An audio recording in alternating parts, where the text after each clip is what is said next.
இன்றைய நாளுக்கான அதிசயமான வசனம் எரேமியா 33வது அதிகாரம் 3வது வசனம். நீ அறியாததும் உனக்கு எட்டாததுமான பெரிய காரியங்களை உனக்கு அறிவிப்பேன். ஹல்லேலூயா. பிரியமானவர்களே, இந்த வசனத்தின்படி கர்த்தர் உங்கள் வாழ்க்கையில் அரிய பெரிய காரியங்களை செய்ய போகிறார். அவர் நாமத்தில் ஒன்று அதிசயமானவர்.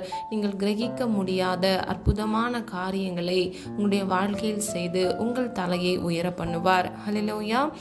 ஜெபம். அன்பின் பிதாவே, அப்பா, எங்களை உமது கரத்தில் ஒப்பு கொடுக்கிறோம். அறிந்தும் அறியாமல் செய்த தவறுகளை மன்னிங்க தகப்பனே. நீர் இன்று அப்பா உடைய பிள்ளைகளுக்கு கொடுத்த இந்த வசனத்தின்படி அரிய பெரிய காரியங்கள் உடைய பிள்ளைகளுடைய வாழ்க்கையில் நீர் செய்ய போகிறீர். அதற்காக நன்றி.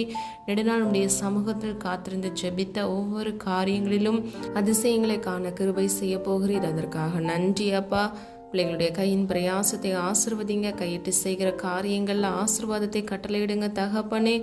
இயேசுவின் மூலம் ஜெபிக்கிறோம் பிதாவே, ஆமீன்.